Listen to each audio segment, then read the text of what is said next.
지방선거에서 조국혁신당의 목표는 어떻게 됩니까? 조국혁신당 가장 큰 목표는 극우 심판이겠죠. 근데 네. 조국혁신당만으로 좁혀보게 되면 조국혁신당이 2년 전에 창당을 해서 국회의원 12석 원내 3당이긴 하지만 당의 이제 뿌리는 약하단 말입니다. 네. 그래서 조국혁신당만으로 보게 되면 이번 기회에 지방 조직을 강화하는 것입니다. 기초 의원을 많이 배출하는 겁니다. 네. 이제 정치권에서는 뭐 조국이 어디 나가느냐, 뭐 광역자치단체장 누가 나가냐 이렇게 관심이 있지만 당 예. 차원에서는 부산이건 울산이건 또는 뭐 전남이건 광주건 기초의원 후보가 많이 있습니다.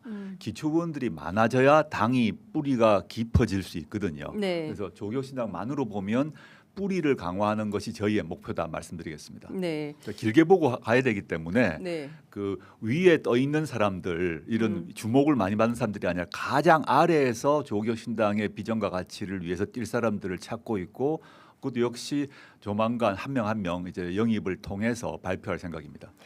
그 풀뿌리 조직을 좀 강화하시겠다 이제 이런 뜻으로 들리는데요. 그 당이 이렇게 가려고 한다면 민주당과 굳이 통합할 이유가 없는 거 아닙니까? 민주당과의 통합 연대와 통합 문제는 항상 전 열려 있다고 생각을 하고요.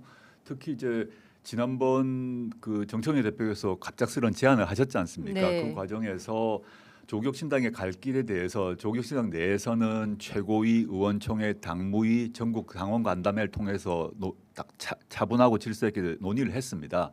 저희 당 내에서도 끝까지 독자 노선을 가자. 아니다. 민주당과 합해서 큰 정당 안에서 진보 블록으로 가자. 이렇게 두 가지 갈립니다.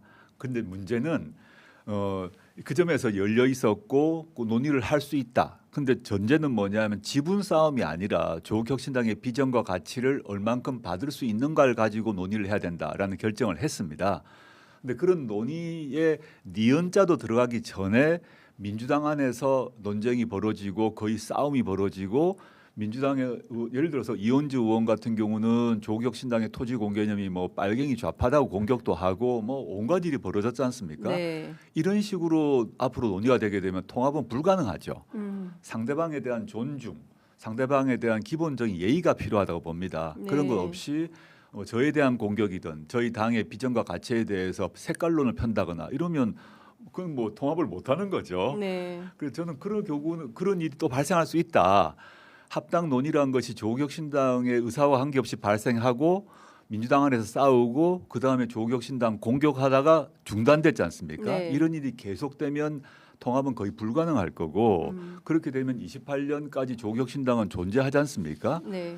그래서 저는 그래서 민주당의 저 친한 친구들하고 얘기를 합니다. 어떻게 하려고 그런지 잘 모르겠다 이런 얘기를 서로 걱정을 하면서 그 네. 경우는 28년에 이제 국민들이 선택할 수밖에 없어요. 네. 예컨대 이현주 최고위원 지역구에 조국혁신당의 박은정 의원이나 이혜민 의원이 나가게 되면 그 지역구 지역 주민들이 유권자들이 누굴 선택할지 이제 국민들이 선택해야 되고 네. 또 뭐 강덕구 최고위원 지역구에 신장식 의원이 그 안양에 사무실이 있거든요. 예. 그러면 이제 민주당 의원, 민주당 당원 포함해서 국민들이 강덕구 의원과 신장식 의원 중에 선택해야 하는 일이 벌어지는 거죠. 네. 지금은 아무도 알 수가 없고 이 문제는 오히려 민주당에 달려 있다라고 봅니다. 네. 저는 연대건 통합이건 간에 정치에서 모든 것은 다 할 수 있는데 네. 상대에 대한 존중과 예의는 꼭 필요하다라고 생각합니다.